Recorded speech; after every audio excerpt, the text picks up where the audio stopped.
Hello friends, আজ আমি তোমাদের মেথি পরোটা বানানোর একদম নতুন ধরনের রেসিপি শেখাবো। তোমরা আমার চ্যানেলটি দেখতে থাকো, ফলো করতে থাকো আর স্কিপ করো না, কেন কি এটি একটু টাফ হলেও সমস্ত কিছু না জানতে পারলে ভালো হবে না খেতে। প্রথমে আমি একটু ময়দা নিলাম, নিয়ে তার মধ্যে অল্প একটু নুন দিলাম এবং চিনি দিলাম। তারপরে আমি অল্প একটু রিফাইন অয়েল দিয়ে ভালো করে এটাকে মিশিয়ে নিতে হবে। ভালো করে মিশিয়ে নিলাম। আমি নেওয়ার পরে আমি ময়দাটিকে ডো বানিয়ে রেখে আধ ঘন্টার জন্য আমি রেখে দেব একটি কন্টেনারে করে। ভালো করে এর মিশ্রণটিকে কিন্তু মিক্স করে নিতে হবে। দেখো আমাদের মাখাটি হয়ে গেছে, এবার এটাকে আমি আলাদা করে রেখে দিচ্ছি। মার্কেট থেকে খুব ফ্রেশ মেথি শাক নিয়ে আসতে হবে, যাতে একদম টাটকা কচি থাকে। কচি মাথাগুলি আমি বেছে নিচ্ছি সুন্দরভাবে। শক্ত থাকলে মুখে বাঁধলে কিন্তু খেতে ভালো লাগবে না। দেখো পুরো কচি কচি শাকের মাথাগুলো আমি নিয়ে নিয়েছি।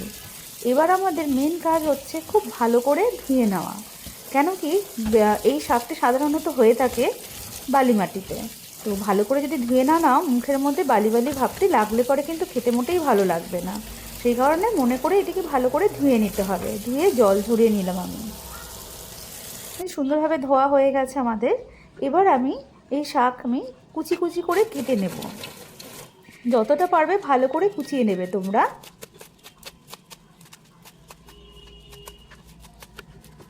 আমাদের শাক কুচোনো হয়ে গেছে।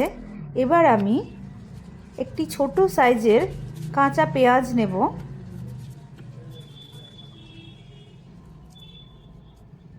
আর দুটো কাঁচা লঙ্কা নেব। আমি দুটো কাঁচা লঙ্কা নিয়েছি যাতে সবাই খেতে পারে। আর তোমাদের যদি মনে হয় যে ঝালটা বেশি খাবে, বেশি করে কাঁচা লঙ্কা নিতে পারো, কিন্তু এই লঙ্কাগুলি বেশ ঝাল আছে, সেই কারণে আমি দুটো কাঁচা লঙ্কাই নিলাম। পেঁয়াজগুলোকে কুচিয়ে নিচ্ছি, তার সাথে সাথে কাঁচা লঙ্কাগুলোও কুচিয়ে নিলাম। দেখো আমাদের উপকরণটা মোটামুটি রেডি হয়ে গেছে। মেথি শাক কুচোনো, কাঁচা লঙ্কা কুচোনো আর পেঁয়াজ কুচোনো। আর ফোড়ন দেওয়ার জন্য আমি নেব অল্প একটু কালো জিরে, দুটো ছোটো শুকনো লঙ্কা। কড়াই গরম করে আমি অল্প রিফাইন তেল দিলাম। আমি সবসময় বলছি তেলটা আমি খুব কম দেওয়া পছন্দ করি। তার মধ্যে কালো জিরে এবং লঙ্কা দিয়ে নেড়ে চেড়ে তার মধ্যে পেঁয়াজ দিয়ে দিলাম। পেঁয়াজটি যখন ব্রাউন কালার হয়ে আসবে, তখন তোমরা এর মধ্যে মেথি শাক কুচুনিটি দিয়ে দেবে। আমিও দিয়ে দিলাম। এবার নাড়তে থাকছি, গ্যাসটা একটু আস্তে করে দিয়েছি। এর মধ্যে এবার আমি দেব অল্প পরিমাণে নুন, হলুদ, 1 চিমটে হলুদ আর একটু অল্প একটু চিনি। একটু চিনি দিলে কী হবে, শাকটা একটু মিষ্টি ভাবটা থাকলে কী হবে, একটু ফ্লেভারটা আরও বেশি ভালো লাগবে, স্বাদটা আরও খেতে ভালো লাগে। তোমরা যদি চিনি না দিতে চাও দিও না। আমাদের ভাজাটি হয়ে গেছে, শাক ভাজার উপকরণটা রেডি হয়ে গেছে। এটাকে এবার ঠান্ডা করতে দেবো। হ্যাঁ, আমাদের কমপ্লিট হয়ে গেছে শাক ভাজাটি, ঠান্ডা করতে দিলাম। দেখো আমাদের ডোটাও রেডি হয়ে গেছে। তার মধ্যে আমি এবার একটি গামলার মধ্যে নিয়ে নিচ্ছি। নিয়ে আমাদের ঠান্ডা হয়ে যাওয়া শাক ভাজাটি দিয়ে দিচ্ছি।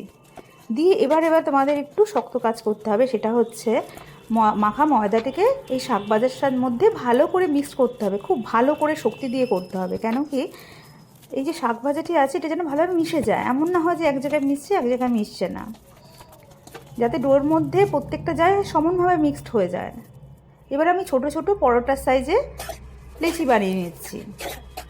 দেখো প্রত্যেকটা জায়গায় কিন্তু ভাজা শাকটি মিক্সড হয়ে গেছে, মানে ময়দা মাখাটির সাথে মিক্সড হয়ে গেছে। আমাদের ডো বানানো। এবার গোল গোল করে আমি রেখে নিচ্ছি।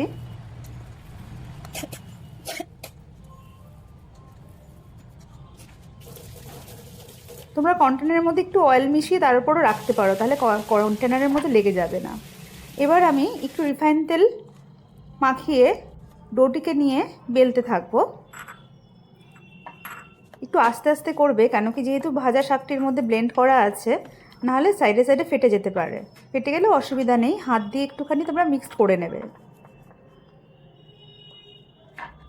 এইভাবে করলে কিন্তু অসাধারণ খেতে হয়। বাচ্চাদেরও খুব ভালো লাগে, বড়দের তো অবশ্যই খুব ভালো লাগে।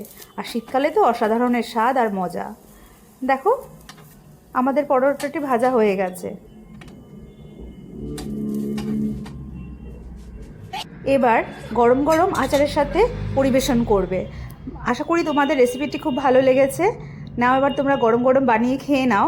আমার চ্যানেলটি সাবস্ক্রাইব করবে এবং ফলো করো। ভালো থেকো। আর অবশ্যই শেয়ার করতে ভুলো না।